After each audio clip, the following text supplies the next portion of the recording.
I think that once you start bringing the human element into your working practices, you can start seeing or understanding how best your colleagues or your team works.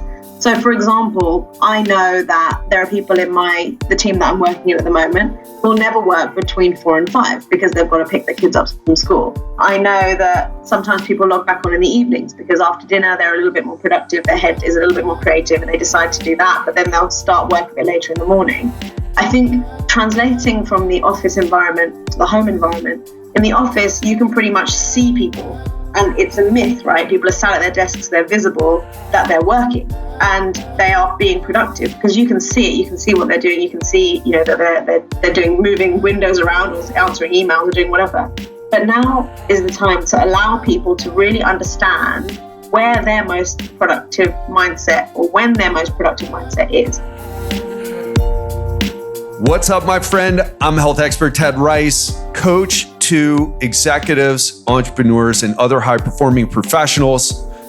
Welcome back to another episode of the Legendary Life Podcast.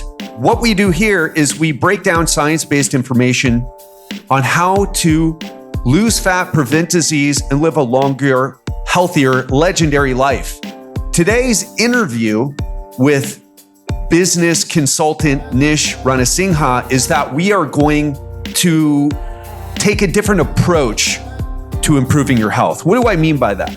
Well, we'll start off by saying people and organizations all over the world are struggling to ensure that they're getting the most out of their people and that they're caring for their people, caring for their employees, caring for themselves. People are disconnected, overwhelmed, tired of Zoom meetings, tired of working at home, or enjoying working at home, but not understanding how to balance kids, having several different kids in several different grades with several different classes online, and working and self-care. How do we make this happen? And that is what Nish is here to do. And if you've been listening to the podcast for a while, you've heard Nish on the show share her testimonial when she was working in Singapore as a business consultant. I helped her overcome a back injury to get her back into her life, to get her doing all the things that she loves doing. Today, she's here to help you start to work from home and get the most out of it, to overcome the overwhelm, the disconnect. And that's what we're going to get into today. And just a little bit about her. She has a boutique organization named 11 Consulting that is helping companies change their strategies by putting people first. And what I love about this, just very briefly before we jump into the interview, is that if we want people to perform their best, we have to help them balance the stress with the recovery. It's just like exercise. You push too hard with exercise, you burn out. Work is the same way. And we're all these days office athletes, it seems like. But we don't take recovery seriously. And we certainly don't, most of us at least, even big companies are struggling with how to make this happen in the context of remote work, working from home, with the coronavirus strategy, with all the other struggles that I don't need to go over. You know exactly what I'm talking about. Now, before we jump into the episode, what I want to tell you is if you've been waiting for our challenge, we are going to be running it on September 18th. Spots are tight.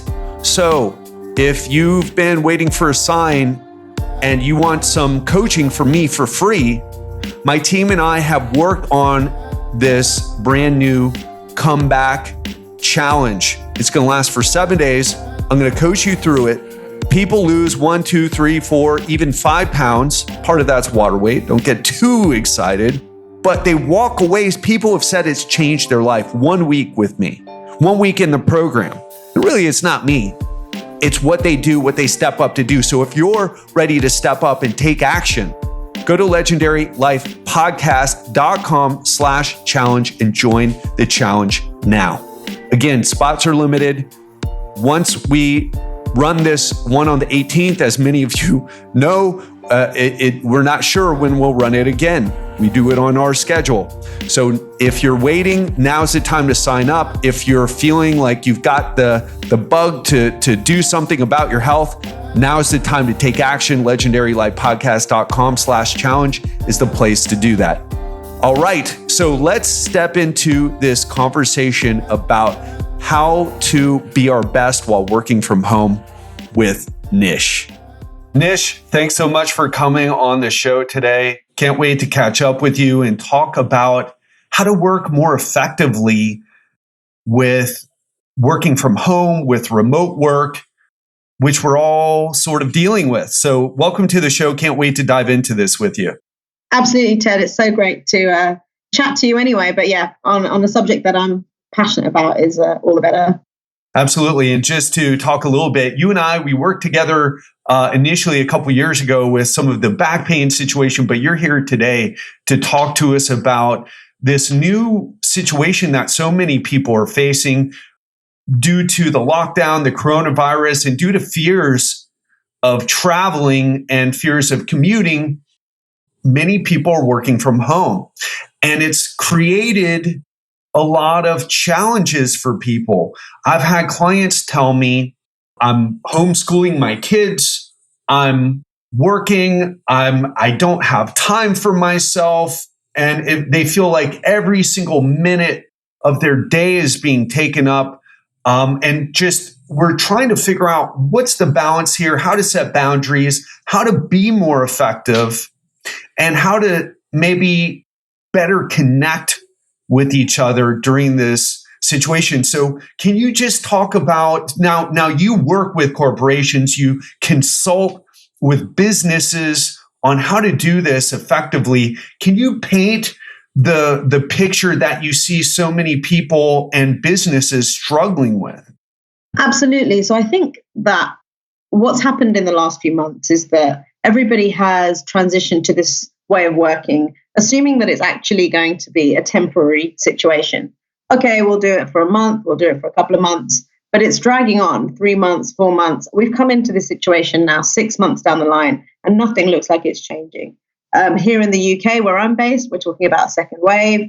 There's things happening in Europe, which is already causing lockdowns. There's further lockdowns in Australia. People are coming in and out of lockdown. So it's a situation that we're going to have to work out how to move towards what we're calling here a new normal. So what I've seen in organizations that I've been working with is constantly we've got these people who are on virtual calls, getting fatigued by having several Zoom calls a day. They are getting burnt out by how many hours they're working a day. And not just that, they're sometimes using work to almost escape from their family situations, and sometimes reverse, using their family situations as excuses to escape from work. So what I'm trying to help with at the moment is trying to work out the best way to balance out your days. If you've got families, if you've got people who depend on you who are at home, how to make sure that you're communicating effectively with your working environment, what your working teams and your managers, to make sure that they're allowing for your new working normal.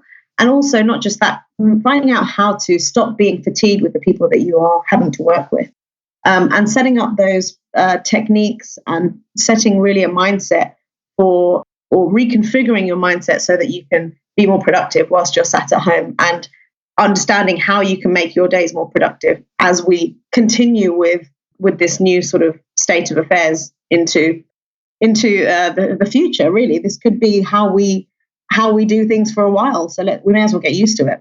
Yeah, and some people are really enjoying it, working from home. Personally, I was doing this before coronavirus made it cool, right? Or a necessity, rather. But so let's talk. The first thing I think we should discuss is how should we look at this situation? What should the perspective be? I get the impression from some of the people that from my clients and some of the other people that I talk to, that they're not getting a lot of direction and leadership from their peers, or perhaps they might be running a business and not sure how to help their employees in this new environment, so that their employees don't burn out, right? Everybody wants the maximum productivity, which means that their employees or if we are employees, we need to be managing our energy properly. And when you're working from home, and this is something I personally had to deal with, it's like, where do you set the boundaries? Because you could just end up taking email all day long or doing calls all day long, like you mentioned. So what are some of the important perspectives we need to start to adopt when looking to make this work for ourselves without burning out? Absolutely. I think the first thing that we did, or what I observed, so I'm somebody who, like you, has probably chosen to work remotely part of the week. So at the start of this year, I was doing probably about 2 days from home, but I enjoyed my time in the office, going in, meeting people. I was in a new job, so I was enjoying getting to know my colleagues. But slowly, as obviously we moved into this phase, I remember my first few days when we were working from home, 100% working from home, I was Googling. I was sitting there going, oh my God, what is this coronavirus? What's going on? How many deaths? And it was really weighing on my mind, like, what is going on? I couldn't really concentrate at work. And I spent that first probably week and a half just following the news with a fine-tooth comb. Where are the numbers? What's going on? And at some point, I realized it didn't serve me to do that. It served me no benefit. And at the same time, what was happening was that everybody in the company that I was working with translated the working day, because again, we were used to working remotely. It was a consultancy firm, so often all of us would work at different points from home or in different countries. So we kind of translated, the company translated what they did usually in the office online. And that means the pace of meetings was the same. The type of meetings that we were having were the same. And, it was quite difficult to concentrate going from, you'd wake up in the morning, you'd listen to the news, and then you'd have a meeting about what you were doing in that day. And the switch was difficult. And what I found was when I started having one-to-one meetings and getting used to working from home 100%, it was better for me to maybe have a quick chat at the start of the meeting. Hey, how's it going? How are you feeling? Isn't this crazy? What's going on today? Is your husband working from home? What's going on with your kids? What's going on? And having those initial conversations to find out where everyone's head is at helped me in those first few months, a few weeks, I suppose. And then turning the TV off. That was probably a game changer for me, where I sat down and said, you know what, I just can't have all of this information that's coming into my head. And I think when you said how can leaders help with some of this stuff, when you asked that question, the biggest thing that I think that I did with teams that I was working with, and also going forward when I moved away from one client and moved to the other client, the biggest thing that I do in my teams is lead with empathy. So I kind of account for the fact that meetings might run faster, or they might actually end up having to be shorter because people have things that they have to do with their kids, or they just have a difficult mindset. So a couple of things that I started doing was having what we call icebreakers, or having a session, or setting aside the first 5 to 10 minutes of a conversation just to say, hey, how are you going? What's going on with the kids at school? How are they finding it? Is it difficult? Is it easy? How do you occupy your 5-year-old versus your 10-year-old? And letting people have that space to explain their home situation, because that means that I can get a gauge on how much work I'm going to be able to give them, or how productive they're going to be in that week or that day, and giving them the opportunity to actually communicate that to me.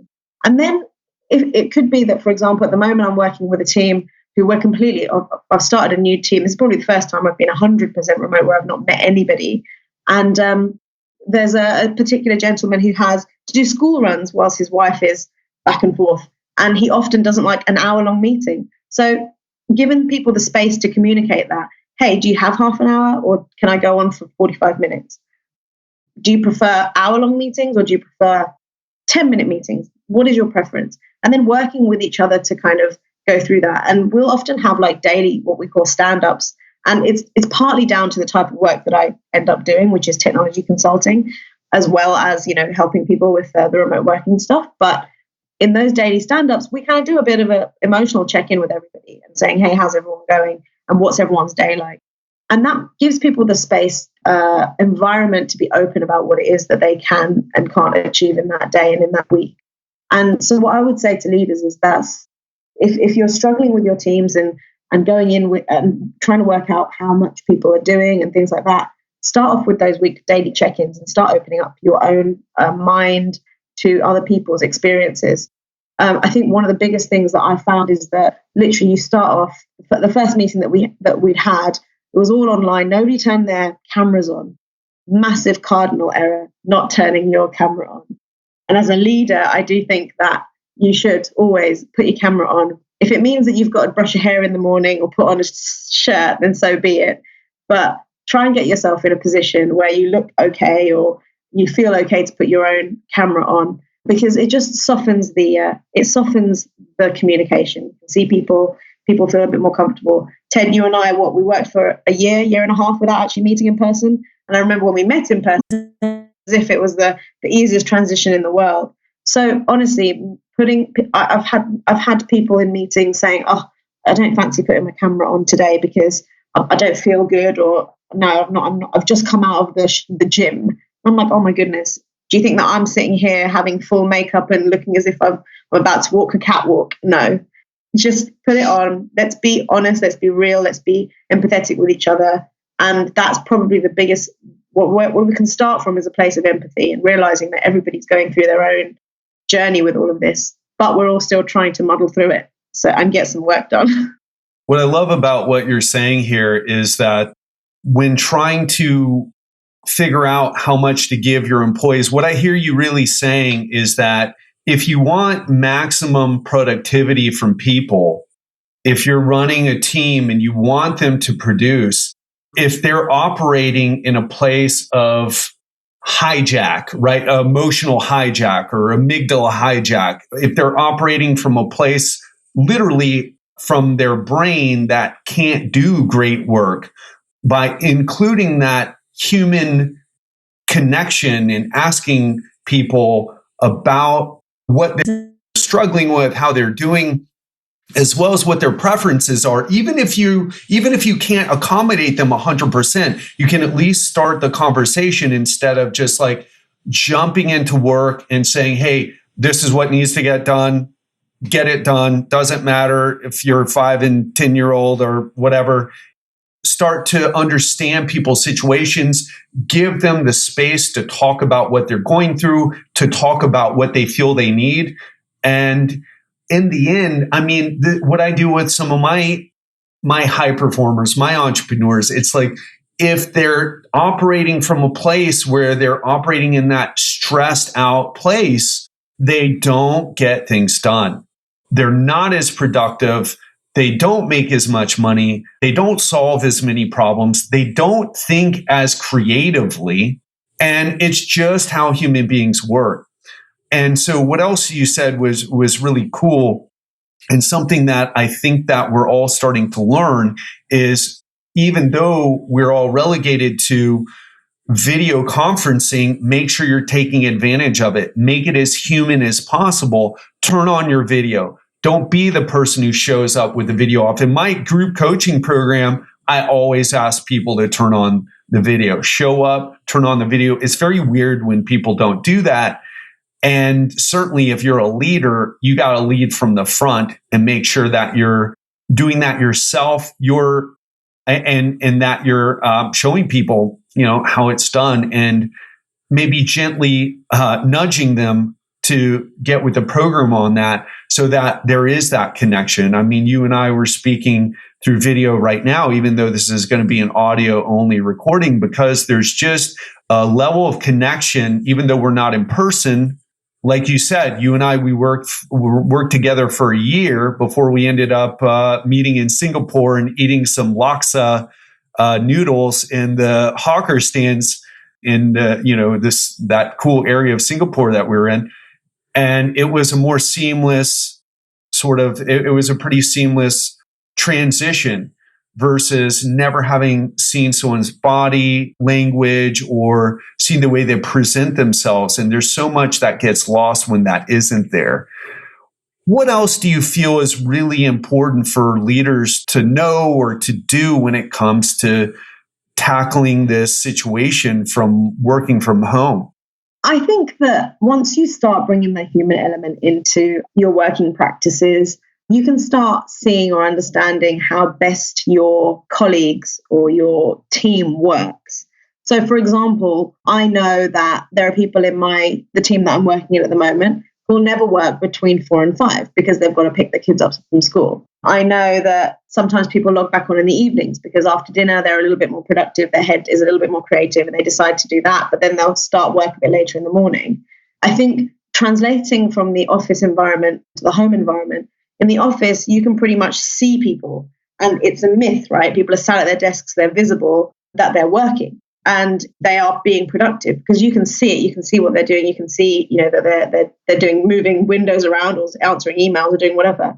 But now is the time to allow people to really understand where their most productive mindset or when their most productive mindset is. So I know, for example, I love waking up in the morning. I love working between hard with no breaks between 9:30, I think, and about 1:30. That time is really creative, productive for me. Post 1:30, I start getting into a bit of a slump, and then probably about 3:00, I start getting back up again. Around lunchtime, you see, with the intake of food and the kind of probably what you'll call the sugar high and the slump or whatever you'll call it in your nutrition world. But so with all of that, it's starting to understand how best people like to work. And something interesting, I mean, this we're taking out of context a little bit, but something that somebody told me recently about schools here in the UK, where a lot of the schools before the summer, schools closed. What happened was that all of the classes for students had to be online, and there was a 15-year-old boy, a gentleman who I was speaking to, his 15-year-old son. They've realized that actually his grades have improved significantly since he's been working from home. And it means that he doesn't necessarily work well in the classroom environment with people around him. He might get a bit intimidated, a bit distracted. But at home, when he's able to pick up his work in his own time and do it at his own pace, with the teacher around to potentially, help him, prompt him, his grades have improved. So that means when he's coming back to school, our school term starts in September. So what they've decided is for that child, and I guess throughout that school, they've tried to work out what best environments are creating the best learning environment for that child. So they've said to him, okay, look, you don't have to come in 100% of the time. You can do some of your classes from home. And it's understanding that. I mean, that to me was pretty cool. The fact that a C grade potentially student is now up to a B and beyond grade because he's able to choose the times that he's able to be most productive, instead of saying, okay, you have to be productive from 9 to 5, or at school ages is 8 to 3. Let people pick their own times, because all of us are different. All of us have our own different distractions, our own journeys that we're on. And, if it means that sometimes the person, not every part of the team is online at 10 o'clock in the morning, if somebody else starts at 11 and goes on till 9, whatever it is, let those people kind of pick their hours. And you don't have to be so kind of open about it, but just start noticing these things and not slapping people on the wrist for not being online with their little green dots at 9 o'clock in the morning. Just let people switch more to a kind of outcome-based mindset, I'd say. And that has been really tough for some people. I know that I've been working with managers and directors over the last few weeks who've complained that their teams have been, I don't know where anyone is. I don't know if anyone's working. I don't know whether when I speak to somebody, if they're outside, what are they doing? And it's okay. It's okay for people to take their own time and work out how productive they are and still get good results. Because I promise that if you start becoming a little bit more outcome based, you'll definitely see a more productive workforce. That is probably one area, and the other one is scheduled breaks or scheduled kind of team fun, I suppose I should say. So translate all of your meetups, your monthly catch-up, your monthly team drinks or whatever it is. See if you can translate all of that online and still maintain that connection. If you stick your video on and get everyone to get a gin and tonic and a glass of wine between 5:30 and 6 on a Friday, again, you create more connections. Yes, it's not as fun as being in the pub or in the bar, or I don't know where do you drink in the US? Dive bars? Is that where you drink?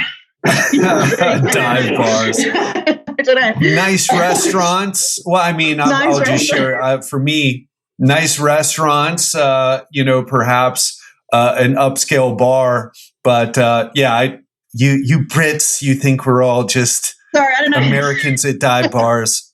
It's okay. We think you're all in the pub, right? It's all fun. Yeah. So continuing with that, right? Starting. So what you said was the two things. One, I really want to open up this more because it's so important. Being more outcome focused instead of like, are you sitting at your desk from 9 to 5 with 1 hour for lunch, like it's always been done?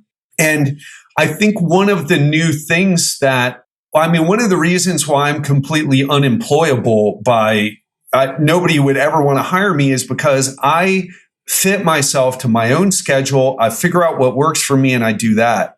And as a result, I've built a business that's growing even in spite of some of the obstacles that many other businesses are facing, even online businesses are facing.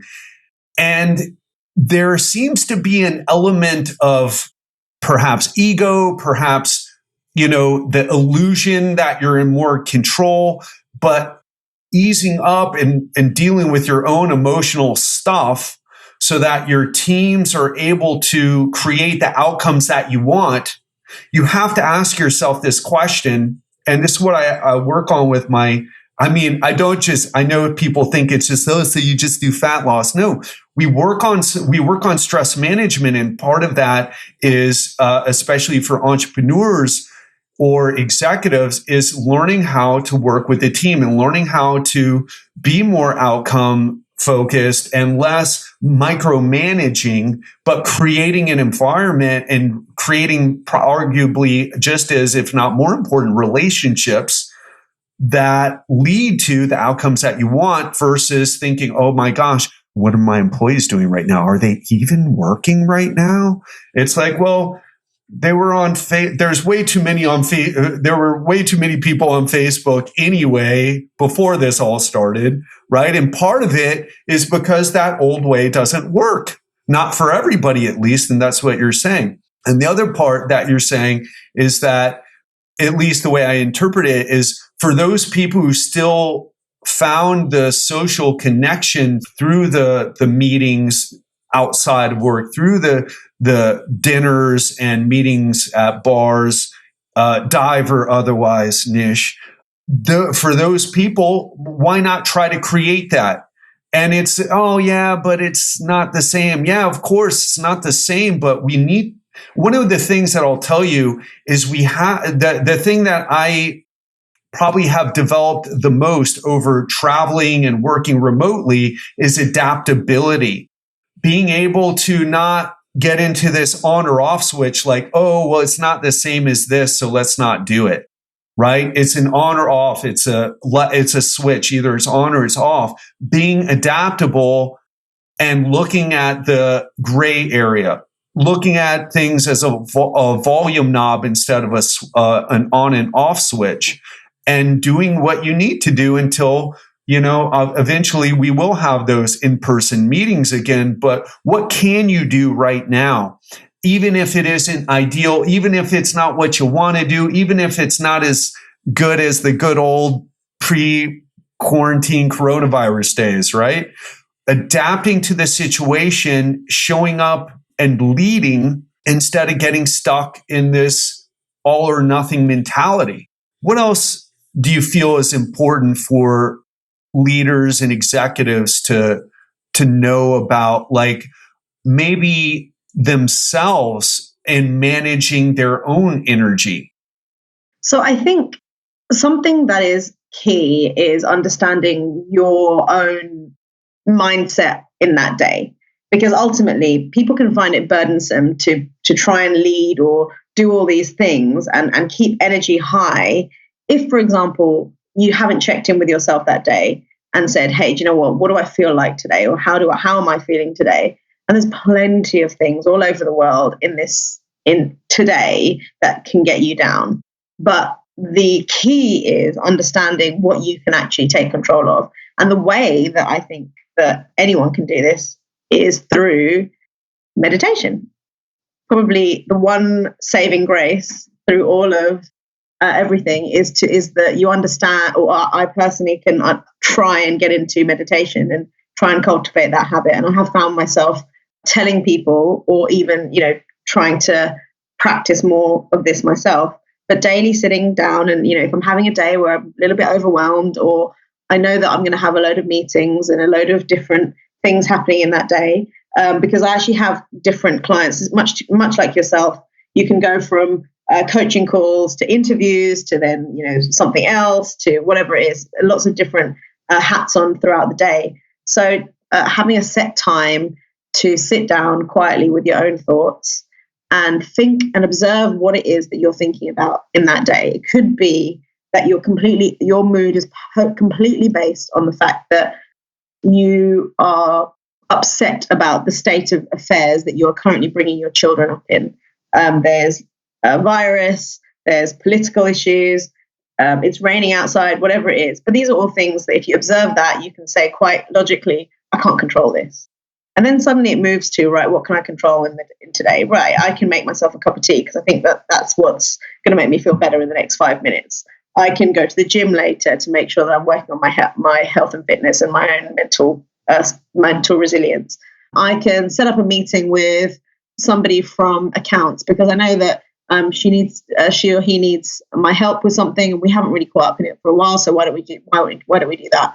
So I think that talking to somebody who's in a leadership position, don't neglect your own personal well-being for the sake of just, moving your teams forward through this period.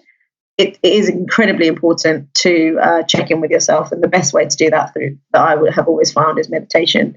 So if you're able to stick on a meditation app or track or whatever it is that you use, see whether you can start getting into that, because that is transformative. And I know that you'll probably be the first person to agree with me, Ted, in terms of that.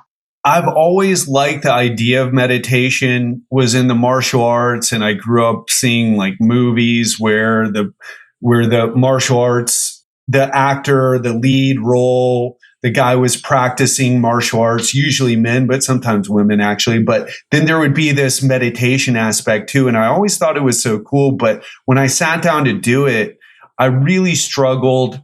I felt like it wasn't for me. I didn't know if I was doing it right. And then I found Headspace and injured my back, actually, some story you and I both share, in part how we came to be friends with each other.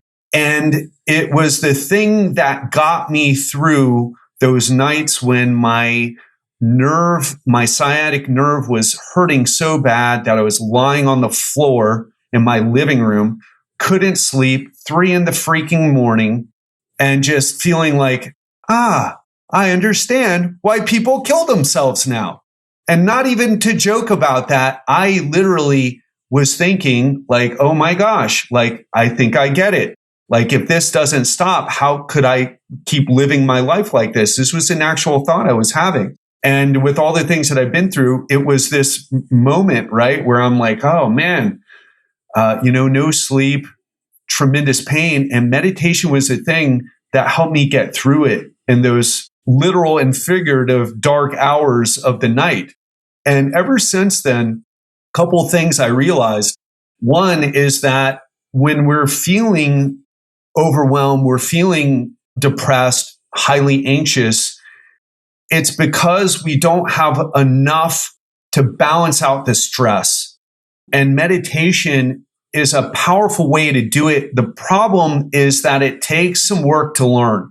It's like riding a bike. You fall off the bike, you don't balance yourself right away. It's like driving a car. You don't just keep your foot on the brake, pop pop it into drive, and then just take off and follow all the rules and don't worry about it and have a conversation on the phone. You've got to put in some work ahead of time.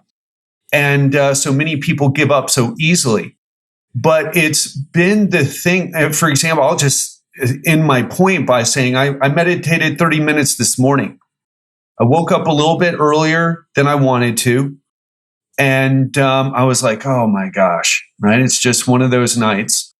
And how can I make this day great, even though I'm not feeling 100% from my sleep last night? I'm not waking up And for a lot of people, they go to coffee. For a lot of people, they'll, maybe just stay in bed and just scroll on social media. But what I found is that if you can bring yourself to do something that reduces stress early in the morning, whether it's deep breathing or even better, some form of meditation, it sets you up. It prophylactically sets you up to handle whatever comes up in your day. It's better than a cup of coffee, better than taking adaptogens like rhodiola. It is incredible, but it takes some work to learn and implement. What can you share about your journey? Because I know we talked, your family, you were born and raised in the UK. Your family is Sri Lankan, which is Buddhist. But what I remember from our conversations is that you started getting into meditation a bit later. What was your journey like through meditation, and what do you have to say about it for people starting out?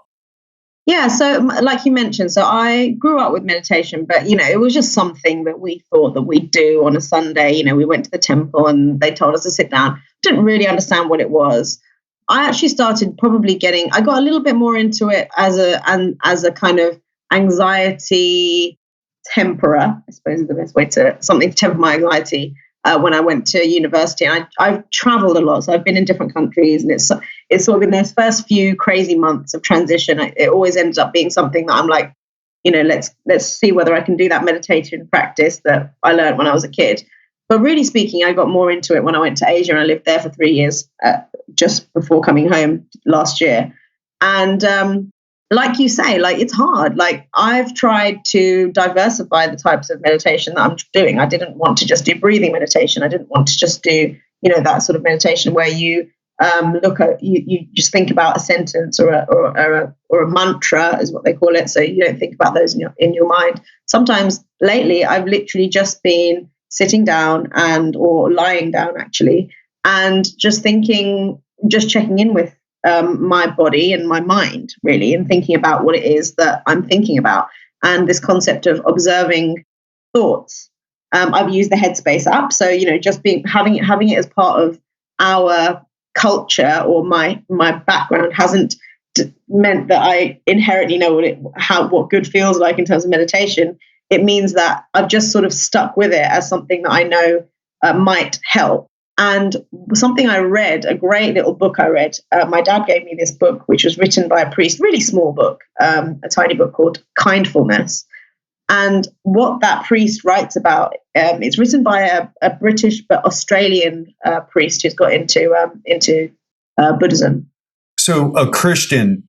He was a Christian, and then he's converted to, he went and he's called Ajahn Brahm, and he actually is in Australia now. So he converted from Christianity to Buddhism and is a kind of quite a prominent figure in the Buddhist community now over in Australia.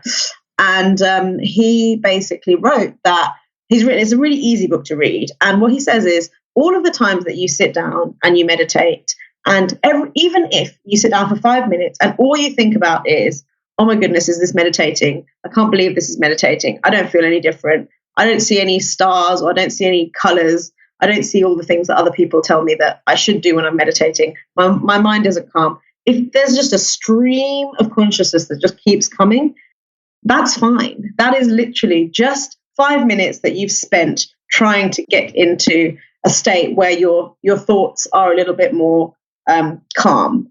And if that happens for 5 days in a row, that's absolutely fine. Day number 6 and day number 7, guaranteed, they'll start to slow down.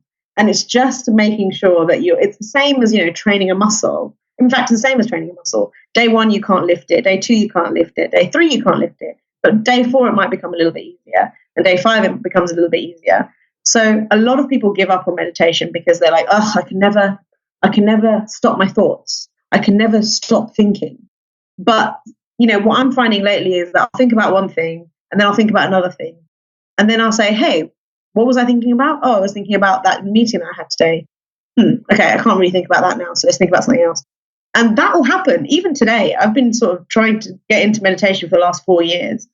And it might be a good day and it might be a bad day. But what he says in this book is that any try that you give is still valuable in your journey towards, achieving a meditative state, because in that moment, you're simply looking inwards and checking in with yourself. Some days I just sit there and the only thing I think about is, how do my shoulders feel today? How does my head feel today? Do I have a headache? Am I tired?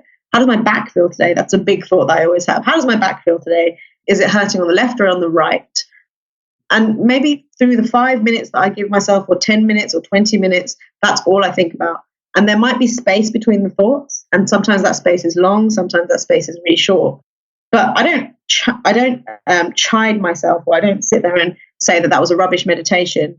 I'll just say, okay, that's what happened today. And then I'll move on to the next thing. And often, honestly, you get up from a meditation, you're like, okay, that was interesting. And you kind of, you take a deep breath and you move on. And just what I'd say is just stick with it. Try again the next day, try again the next day. And doing it at the same time in the morning really helps. And I know that it's really hard when you've got children, you've got families, and you've got dogs wandering in. But in that case, see if you can find a time that's earlier in the morning, maybe before everybody gets up, to take that time to check in with yourself and set your strategy really for tackling the day, because that's what it is for me every day. You sort of check in with the day that's gone before, and then you decide how you're going to feel for the day ahead. And it's pretty. It's like I said, it's quite transformative in terms of how it sets your mindset for the day. And it means that even if it's between meetings, you can do that as well, because it sort of allows you to take a deep breath and then decide how you're going to deal with the next hour or two. So yeah, it's a fantastic practice. And I wouldn't say that it's easy or it's the same for anyone. I've had friends who are like, oh, I saw the walls melting away and actually my crown was really open. And I can't say that I've had those experiences yet. Maybe as I get more mature in my practice. Half an hour is pretty good. I can manage about 25 minutes at the moment, but I find that I'm much better in a lying down position too, because it's easier for me. Plus, with my herniated back issues, sometimes it can be a bit difficult to sit for that long. But yeah, I mean, it's just a great thing to try and develop into your lifestyle. The analogy that you made with the gym is so important, because people don't give up as easily in the gym. They'll come back and they'll train. But with meditation, I find people give up very quickly. Part of it is that it's probably need a bit of coaching on it, right? Or a bit of direction on it. Like you, I didn't get into meditation seriously until I moved to Asia, even though that I tried. But it just the proper, and not to say that you have to go to Asia to get it down, especially right now, might be difficult. But finding someone to help you, or finding an app that you connect with. Some people don't like, some of the clients that I have who try meditation don't like Headspace, but they like Sam Harris's Waking Up app, or they like Insight Timer, or whatever it is. Finding something that works for you and keep trying it.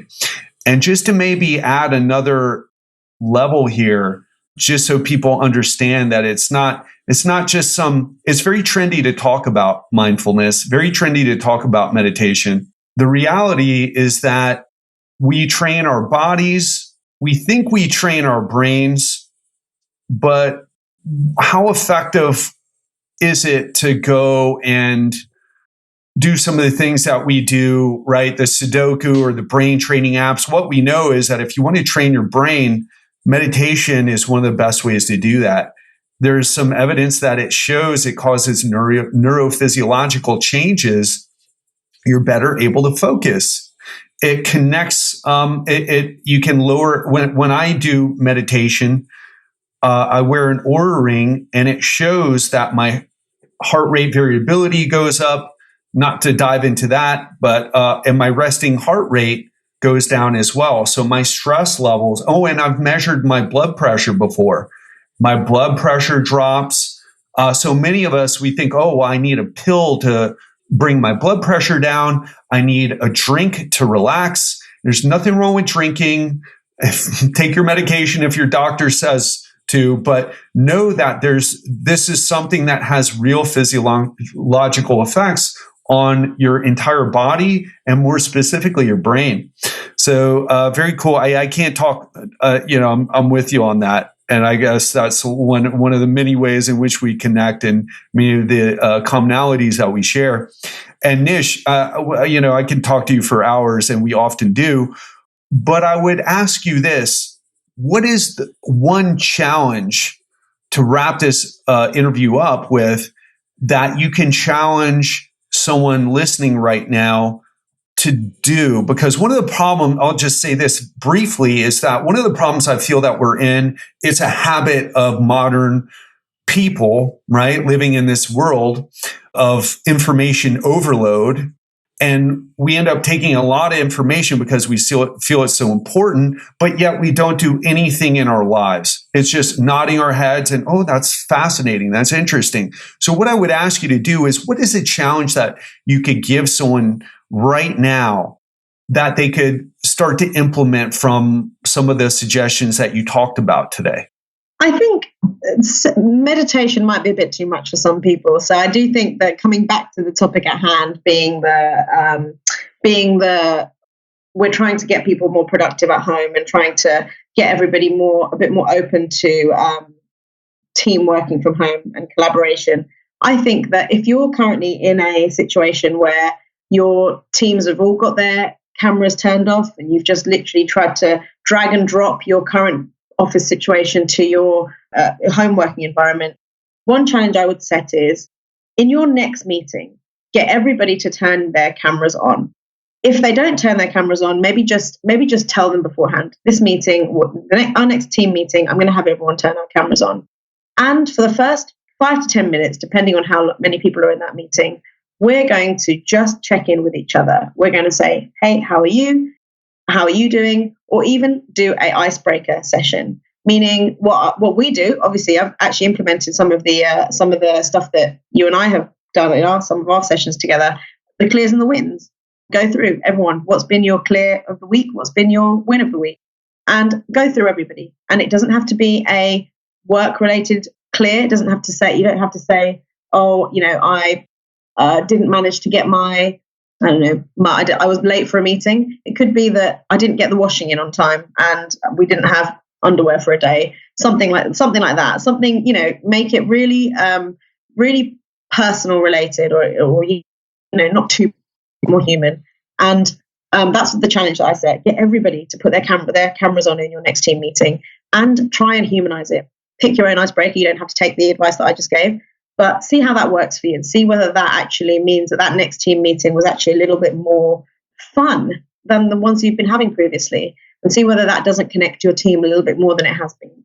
Because right now, every single person just needs connection. We've got people in Australia who are back in quarantine and haven't seen their families for weeks now, for months. We're people in the US who are in and out of quarantine, trying to work out what's going on there. People in the UK who might be out and about but are extremely anxious about the transmittance of disease, whatever it is. Let's all just try and connect a little bit more to each other whilst we're still at home and just do that little icebreaker session, because they really work. And it means, it's been so successful for me over the last few months that I'm literally the only person in a meeting with everybody's cameras off, just sitting there going, guys, are we turning our cameras on today? And it makes such a difference. And I can see the energy changing. I can see the people changing. I can see the tone of how we're working together changing as well. People are less annoyed with each other. People understand each other more. People can see each other's kids in the background, and that humanizes people. A dog walks in, and that humanizes people. So it's just it'll bring your teams together, and it'll make your whole working experience and your day better. That I can probably guarantee. Nish, thanks so much. And if you're interested in reaching out to Nish to find out more about her consulting, go to contact@11co.co.uk. So that's contact at the word 11co.co.uk. So if that's a little confusing, that will be on the show notes for it. But again, it's contact at elevenco.co.uk. Nish, thanks so much. Always a pleasure catching up. And it'll be interesting moving forward how this situation develops and how we all adapt to it. But always a pleasure. And thanks so much for sharing your insight into this today. Thank you, Ted. Always fun talking to you. Bye. That wraps up another episode of the Legendary Life Podcast. I hope you enjoyed it. I love talking to Nish. We're friends. We actually got to meet up in Singapore, as you heard. And again, probably the biggest takeaway for me for this is, as we were talking about the challenges, the struggles, we need to include the human interaction as much as we can. We've got to make it feel good, in other words.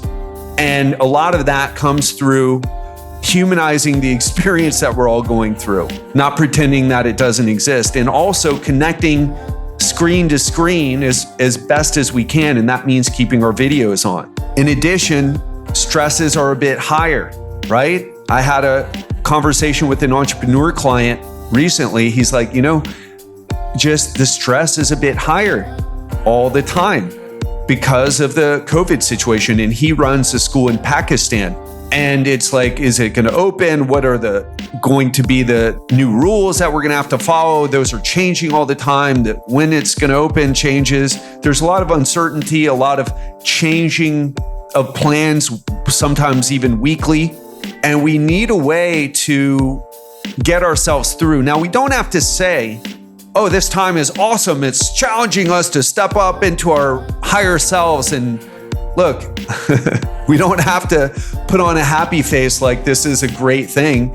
I'd rather be doing what I typically do. I was working on myself and doing growth, personal growth, and excelling in my business and as a person, personally and professionally. I did not need the stress of a virus to make me step up more. But here's the thing, we all are in this together, and we don't have a choice because there's this virus out there, and we don't know, with all the misinformation and crazy information, it's just people going nuts. It's hard to even tell, like, is this super dangerous? Is it not super dangerous?